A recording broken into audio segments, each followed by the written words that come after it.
Hey everyone, welcome back to K-Korner, the channel where we dive into the wild world of entitled people and their unbelievable stories. Hope you enjoy it, and without further ado, let's go.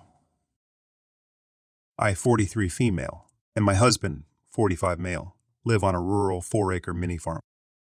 We're both professionals and child-free by choice. I'm not a big fan of small children. I'm never sure how to react to them. I may be a bit on the spectrum, and I find their loudness and restlessness extremely irritating and off-putting.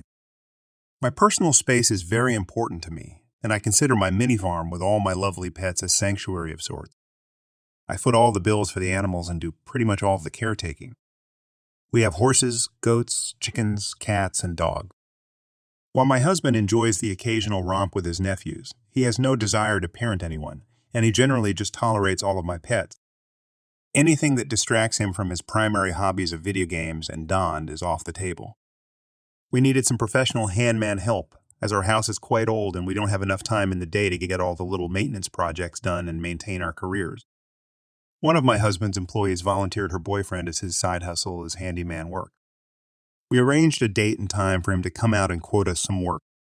She mentioned to my husband that he may need to bring his child along. When my husband mentioned this, I asked him how old the child was and if the child could be expected to behave since our home is not exactly child-proof. If you touch our walls the wrong way, you can get bad splinters since it's all reclaimed wood. I've done it several times, and it sucks bad.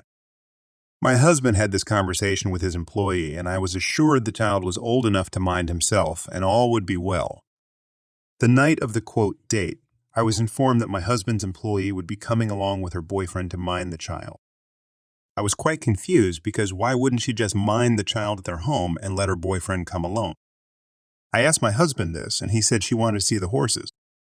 I asked him if he had actually invited her to come over, and he said no, she just basically announced she was coming. I told him she was rude and presumptuous, but whatever, let's just get it over with.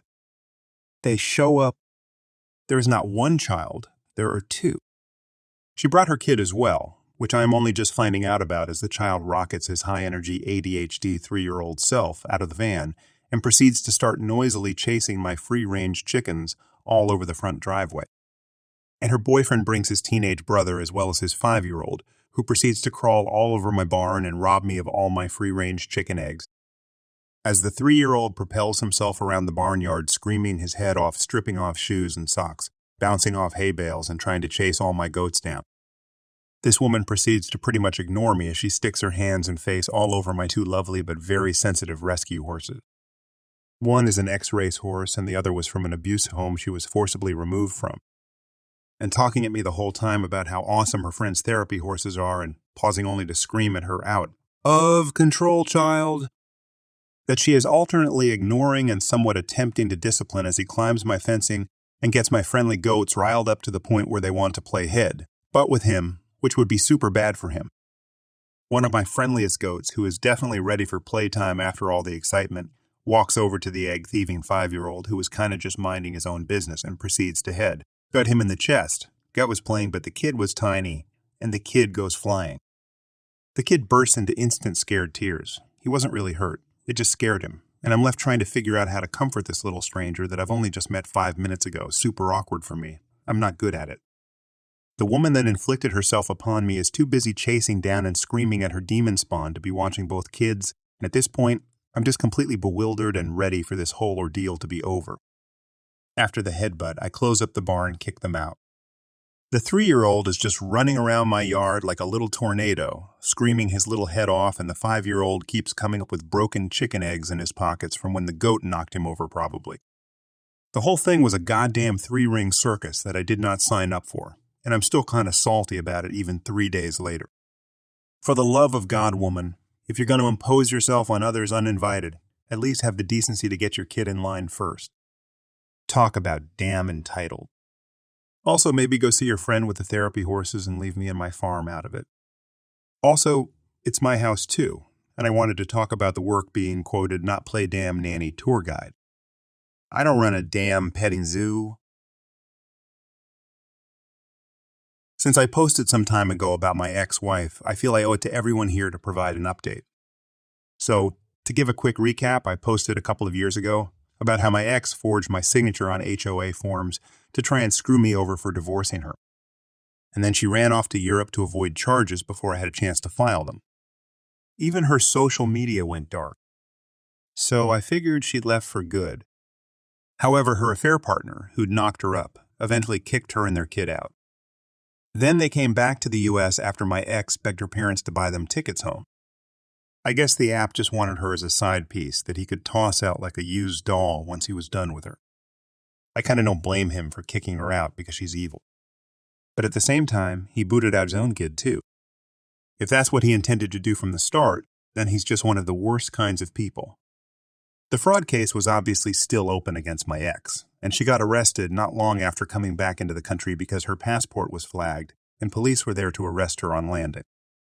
When I finally saw her in court, she looked very different. She'd put on weight, she couldn't dye her hair or cake her face in makeup anymore, and there was just this aura of defeat about her.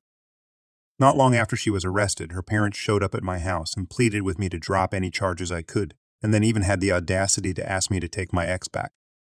Of course, I refused, but it was in one ear and out the other with them.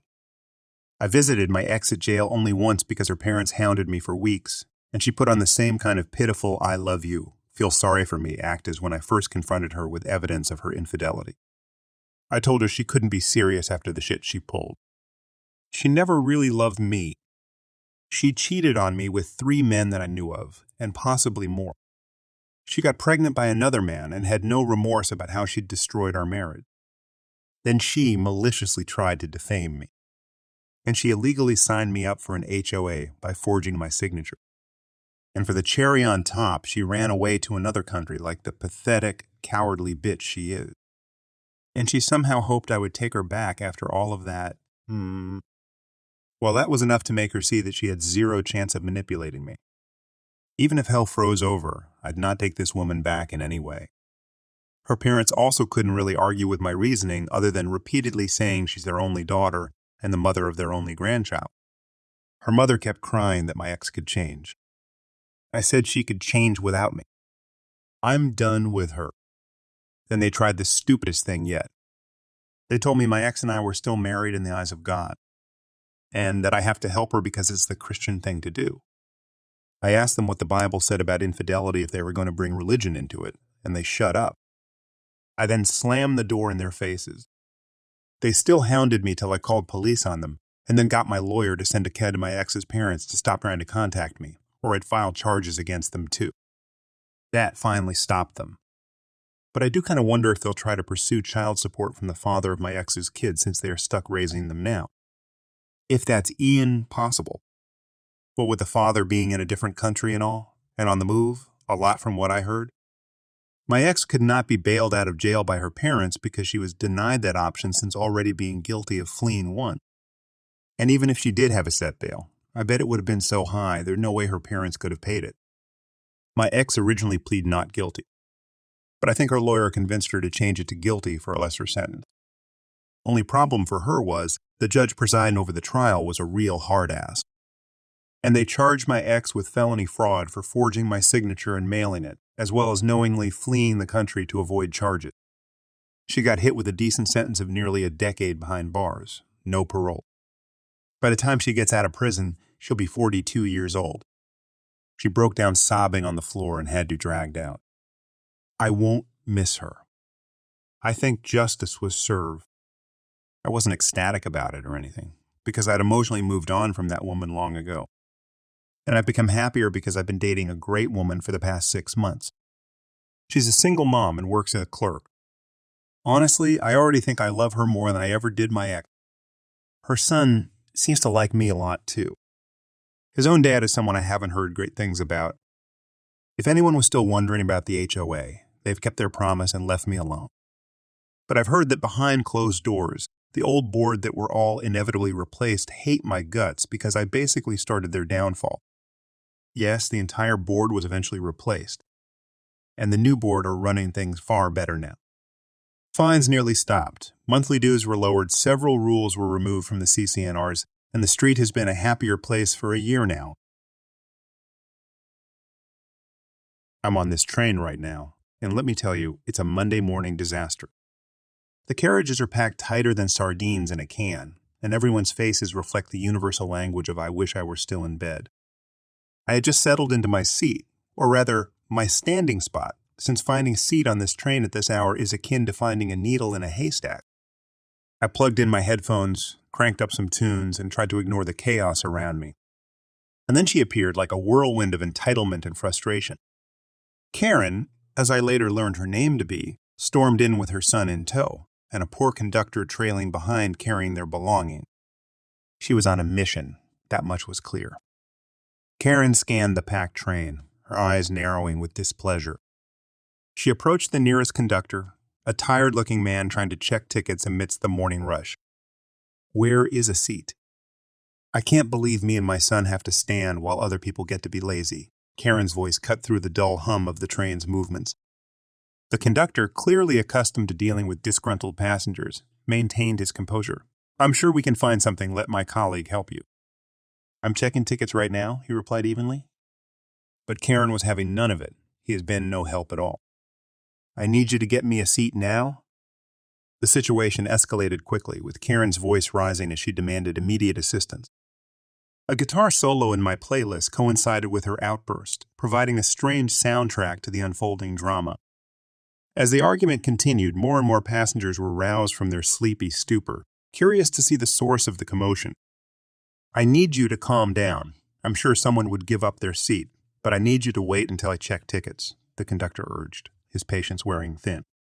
Karen, however, seemed incapable of calming down. "But I need help now," she insisted, her voice echoing through the carriage. Eventually, the conductor managed to get her attention and asked for her ticket. Karen fumbled with her phone, trying to locate the digital ticket she had purchased. "This ticket is invalid," the conductor informed her, his tone firm but not unkind. "What?" Karen's disbelief was palpable. With that, the conductor escorted her away, leaving a slightly quieter but still buzzing train compartment in his wake. Hours passed, and eventually we reached our destination. I disembarked, eager to leave the chaos of the train behind. But as I made my way through the station, I spotted Karen once again. This time she was letting her child roam freely, paying little attention to his safety as he crawled around. My heart skipped a beat as I watched him narrowly avoid being trampled by hurried commuters. It was a stark reminder that sometimes the chaos we face in our daily lives is not just about crowded trains and inconvenient situations. It's also about the people we encounter, the choices they make, and the impact those choices have on those around them. As I walked away, I couldn't help but hope that somehow, someway, that child would be okay despite his mother's shortcomings. And I made a mental note to always appreciate the small moments of calm amidst life's chaotic journey. Get ready for a wild ride, folks. This is the story of how my battle with a neighbor over my beloved garden led me to transform her pristine yard into a swamp, and in the process, I became a local legend.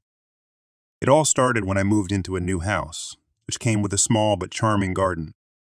Gardening quickly became my passion, and I spent months turning that space into a blooming paradise full of flowers and a few veggies.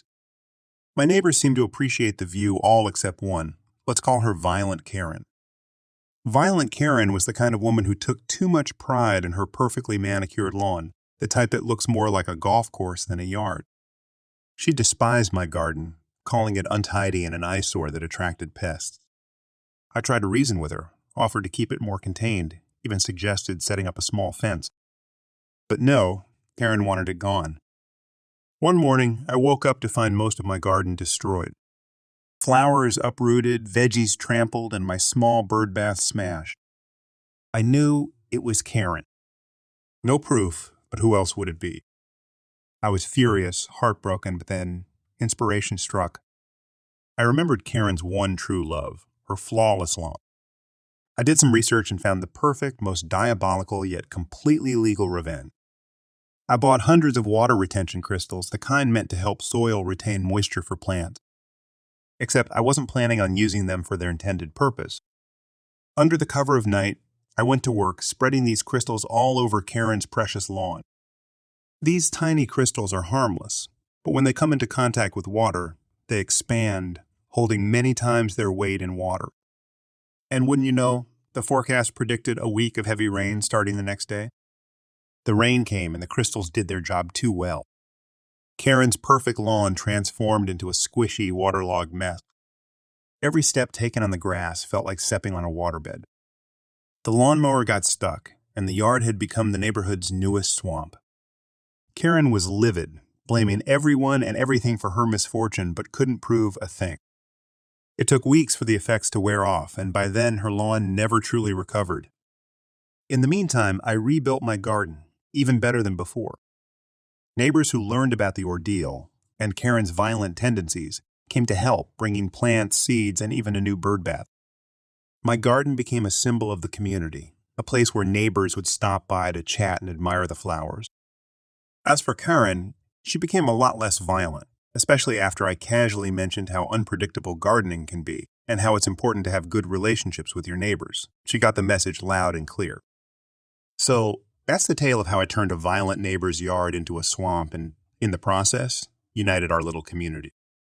Sometimes a bit of creative thinking and a whole lot of water retention crystals is all it takes to stand up to a bully and come out on top. Enjoying the stories yet? If you do, please subscribe, like, and comment. I was working as a shift manager for Pizza Hut, small town and declining store. We had a policy to give it away. Anything wrong, then we got to give them whatever we wanted for free. Orders from the owner. Now I was in the running for the store assistant position, so I was getting trained for it. Learning to order inventory, submit financials, set up shifts, etc. Honestly, it was a great gig. I made it a point, though, to only do giveaways to things that were logical. Messed up pizza, etc. Because frankly, we were hemorrhaging money from them. Well, being in a small town at the only cheap pizza place made us short-staffed. No problem for me since I do any of the work needed right beside any of my staff. Well, one night, it's busy dinner time, and some event is going on. FBI game, tractor show, or some country thing. So we are swamped. Phones ringing off the hook, oven backed up by 6 or more pizzas. Yes, we could make them, but we couldn't speed up the oven. So one of my waitresses picks up one of the phones while running like chicken. Serious props to all my staff. Starts her greeting while serving customers at the till. Lady on the phone interrupts her mid-greeting, demanding to speak with a manager. My worker calls my name and shakes the phone at me. So I grab it, hold it on my shoulder while I'm cutting and boxing pizzas as fast as the oven will give them to me in a busy pizza place on a busy night. Great, what pizza needs remade and where's it going? So I start my line. Thank you for choosing Pizza X. What seems to be the issue? I have been calling for 3 minutes. Short pause. Okay, what seems to be the issue? I've been calling for 3 minutes now and I need... Proceeds to tell me her order, it's for delivery. Okay, yada, yada. Apologize for waiting 3 minds. More standard stuff. We get to okay, and will you be paying cash or card? She says I'm not paying. It's free, awkward silence. I'm sorry, but in order to get these pizzas, you will need to pay. No, I'm not going to pay. I waited for 3 minutes. This is free and those pizzas will be here in 45 minutes since you're so busy. And she hangs up. What the hell? Well, in my book, that's not a free order. We have an almost 2-hour backup of orders now because we literally cannot cook them any faster. First come, first serve. And I'm definitely not sending my driver out there. We country folk can be pretty crazy. I have no idea what to expect, but my bones can feel that this will not be the end of it. Well, the rest of the night goes pretty smoothly, all things considered. Business finally slowed. We could take care of dishes and closing stuff. My bestie is actually one of my cooks, and at this point, it's just me and him in the store. I'm closing down, doors are locked, and I'm counting down the till when I hear banging at our door. I look up and there's a woman just banging away on it.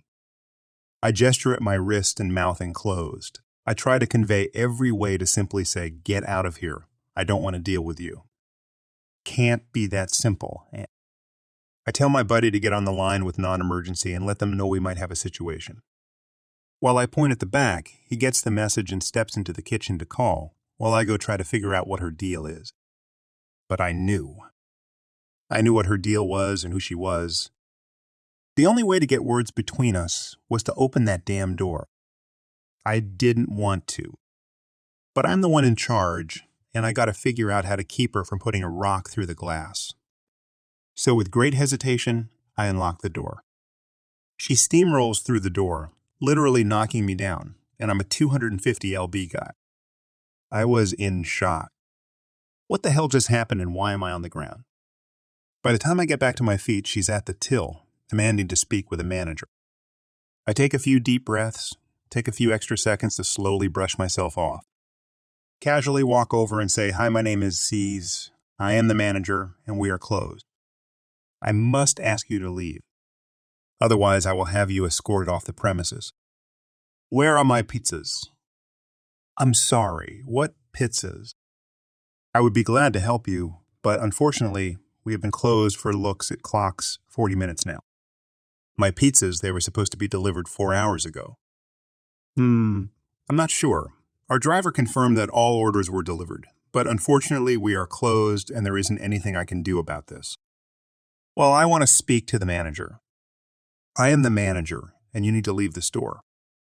By this moment, I can hear my buddy in the back working on getting those dishes clean. So I know it won't be long because as slow and lazy as the cops are around here when it's a business that needs help, you might as well be calling about a school shooter. I'm trying to think what would be the best way to fill the time. I'm glancing up at the road and I see those headlights that only the pity vehicles have barreling towards us. No flashers, so that was a bit of a disappointment. I just keep repeating "We are closed. We can't help you." When the officers get out of the car, I motion them in. She's just yelling constantly about the injustice in the world and having to wait for her pizza while the officers casually walk up behind her. One of the officers goes, "Excuse me, ma'am," with some authority but not loud or rude. She just keeps ranting, not even hearing him. The other officer says a bit louder, "Excuse me, ma'am." She yells, "What?" before she even turns around. As soon as she sees the badge, pure silence. Just dead quiet. I hear the dishes start juggling around in the back again and can't help but laugh inside, knowing my buddy wants to see the. It's a bit fuzzy from here. She gets arrested after I explain the situation for disorderly conduct and assault after the cops saw the footage from her barging in. She wasn't irate anymore, but she just wouldn't drop the whole "you owe me pizza" thing. The cop did have to seriously ask if she paid for a pizza, and I said no, she expects a free one. All in all, it caused me to get off about 15 mines late and she ended up in the tank overnight. I'd call that fair. Characters. Me, 18 male, unmedicated senior. Psycho incel referred to as PI, male 16. So for backstory, I was the only gay kid in what felt like my entire small, deep south southern town, and came out very young so that identity kind of stuck. My family was mostly very supportive, and I'm grateful for that because outside of 2-3 friends, I might as well have had a scarlet, branded to my forehead. Eventually, though, a few other people came out, one being PIA, very wealthy, spoiled, all-American entitled kid who drove a very, very expensive new car. Now, when he first came out, it was to no one's surprise, but regardless, a mutual friend was worried it would be a hard time and asked if I would befriend him, give him tips on how to get through it, etc. I, of course, said yes. Big mistake. Now, by this time, I never cared what anyone thought because the people who mattered had already made it apparent, and vice versa. So I was pretty open about the fact that I was actively dating someone much, much older than me. I don't want to hear it. That's not the point of the story, and it was a wonderful and healthy relationship that my conservative traditional dad even supported, so shut up.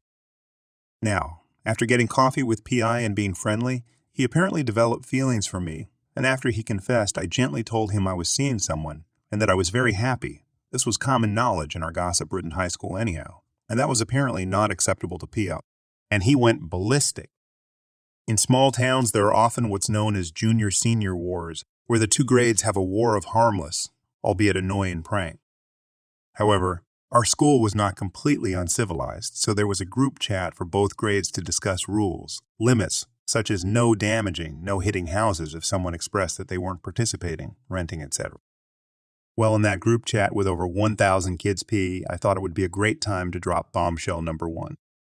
I had expressed that I was not participating, to not hit my house, it's rented, and so on and so forth. QPI responding directly and saying what you can't afford to buy it with all the money you've been making being a prostitute for your 50-year-old boyfriend. I would like to say first off, my boyfriend was nowhere near that age. I saw red. I loved that man to death and felt a forehead vein practically hemorrhage. Safe to say the rumor passed throughout the high school and the community. My coaches took me aside. Our extra religious teachers tormented me more, and I was a pariah. Oh well, I had acceptance to a top university, my friend, boyfriend, and family. I was almost done. Then the next rumor dropped, and this is when I went nuclear. One day, I got a call from my friend, and immediately I knew something was wrong. Apparently, little P.I. had decided it was a good idea to lie and tell people I had one. Cheated on my boyfriend, too. Made a video with him in 3. It was with a junior, someone under 18. None of which was remotely true.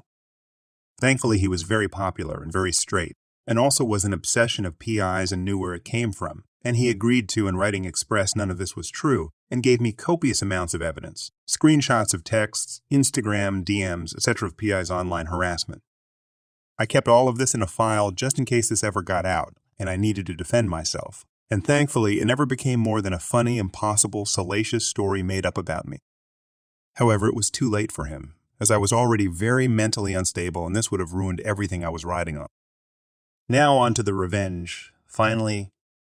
So not only was P.I.'s car brand new, but it was a new car because he had destroyed his old one and was not getting another love small-town gossip, but also driving through someone's house is pretty conspicuous law. Now, I'll admit I did not come up with this. I read it in a fan fiction, but it actually worked out very well. First thing I did was go to the furthest bait and tackle shop I could find and bought catfish bait. Now, if you don't fish, you might not know, but catfish love the stinkiest, smelliest bait you can find, and I bought a whole jar of the slope. I knew the parking lot of my school had no security or cameras because my car had already been vandalized. I did embrace the F word carved into my door with pride eventually. And then I got to work in the cold February morning. First thing I did was hammer nails into 3 of his tires.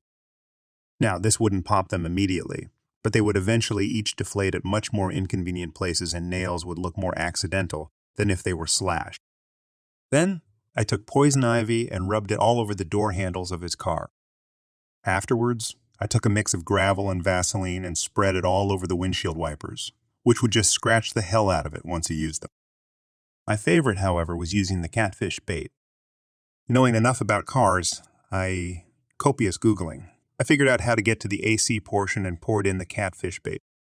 Sadly, I wouldn't be able to witness this, but he wouldn't be using his AC for another month or so since it's still cold. All that time for it to rot, fester, congeal, and the first day it's warm and he decides to blast to sea, his car will be filled with the fumes of 1,000 rotten piles of roadkill and low tide without any idea where it's coming from or how to get rid of it. The next part of this story is honestly out of pure dumb luck, and I can't claim complete responsibility for the universe's work. However, I, being the obsessive paranoid type, would check his socials from a burner account now and again, perhaps hoping to hear about his fishy car or to see if he aired out more rumors about me. One day I found something odd. Nothing. Every single social media was gone. Out of pure curiosity, I Googled his name and found something very juicy and very crazy. He was arrested in an entirely different state for attempting to impersonate a government official and bring a gun into a theme park. Safe to say that didn't fly, but it also did not get enough traction as I would like. And thus, I sent it to everyone I knew in our small town, his summer job, future college, our high school, that giant group chat of over 1,000 people. Yeah, got sent there as well. By the end of the day, he was a pariah, jobless, and collegeless. I left my town, and honestly haven't heard anything about him since, but I can't imagine he mounted to much being that insane, and with that type of crime as well. Some background first. I worked for a precast concrete company as a job in between high school and college. The job sucked, but it paid well. We made a lot of the massive storm culverts and tunnel pieces that are dropped in place during construction instead of being made where they are. After a few weeks of working for this company, I was trained to run the industrial concrete mixer and did this every day. This mixer was 3 stories tall, mixed up to 4.5 cubic yards of concrete at a time, and was the most beat-up machine in the entire plant, which was saying something.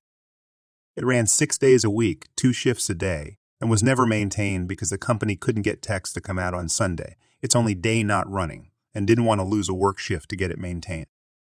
The only good thing about it was that all the materials were weighed and fed in automatically. All it took was a button to start the process. The most common problem was the bottom release door not sealing correctly. It would be just barely cracked, allowing all the water to run out of it, resulting in an unusable, chunky mess that would need to be dumped in a scrap hole instead of being used. If this happened, the mess needed to be dumped out of the mixer quickly before it could partially harden inside the mixer. This only happened once that I was there, and it took an entire shift to chisel the stuff out. We put a mark into the sliding door to show where it should be versus where it would be when it didn't seal. The process worked like this. A cage of rebar and anchor points was constructed on a base around a core, and a form bolted around it. The QA guy signed off, and the form was then filled with concrete and left to cure. The curing time largely depends on the ambient temperature. The hotter it is, the faster it cures, and vice versa. Once the piece is cured enough to be lifted, the form is stripped and the piece lifted by crane off the core. Repeat until you have as many pieces ordered. Another thing to note is hard hat colors. They were color-coded according to your role. Blue are plant supervisors, green QA, red the foreman, etc. For the normal workers, there was a choice of 2 colors. Yellow for people who don't know what they're doing, typically new or dumb people, and gray for those that do. This was about 5 months into my time with them, and I had just got a gray one maybe 2 months before. On to the story. Our plant was starting to produce pieces at a substantially slower rate than the other plant owned by the company. We were working 10, 12-hour days every day to try and make up the difference.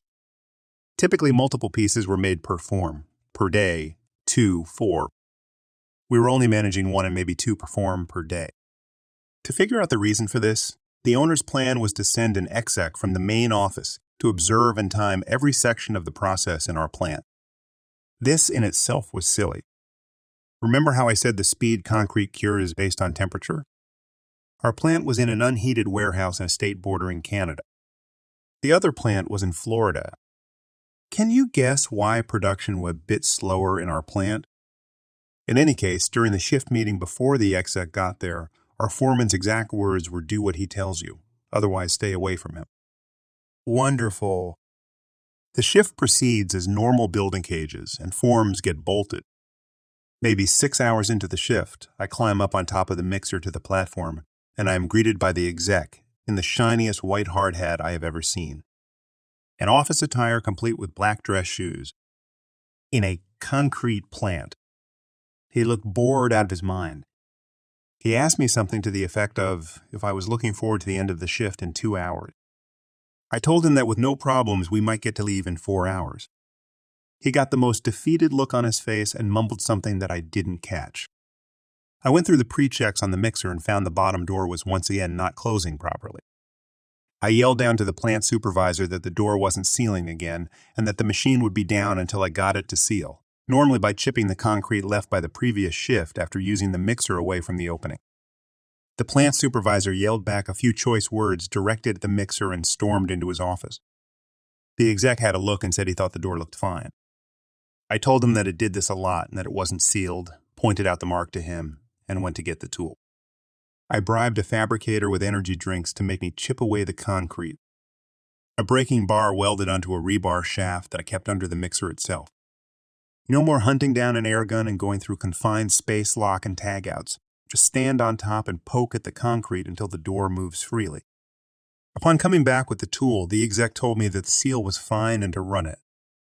I pointed out the same things about the door or sealing regularly. I asked if they were sure. They replied in the affirmative.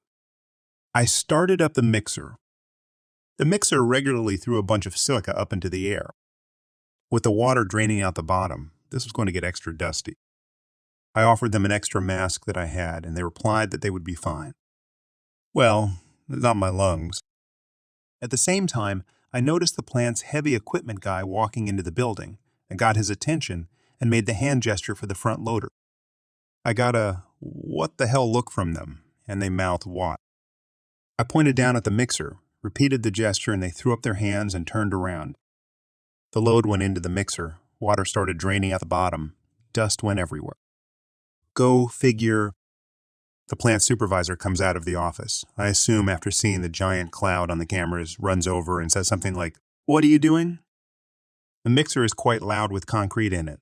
I got the general gist, though. I just pointed to the exec who was now covered in dust and staring at the water, pouring out the bottom of the mixer. Never said a word. The plant supervisor's head swiveled, and he just crooked a finger at the exec. The exec climbed down. They exited the building with the plant supervisor leading. The fallout. The front loader was able to get to the mixer before the mess was able to partially cure inside it, so the cleanup was as easy as dumping it into the bucket, and then dumping that in the scrap hole and spraying out the mixer. We continued the shift after I chipped the concrete away from the door and got it closing properly again. Not too much time wasted, maybe an hour. The foreman asked what happened later in the shift and didn't stop laughing for the rest of it. The plant supervisor talked to me afterwards, asked what happened, and told me he didn't blame me for that dumb jerk's mistakes. Since he had said to do what the exec said, I never saw the exec again, and the plant supervisor never said what happened in the parking lot. I can only assume that the most this produced was angry phone calls and a lot of concrete wasted. Thanks for joining us. If you enjoyed the video, don't forget to hit the like button and subscribe for more captivating stories. Share your own experiences, opinions in the comments below, and let's keep the conversation going. Until next time, stay tuned for more epic tales.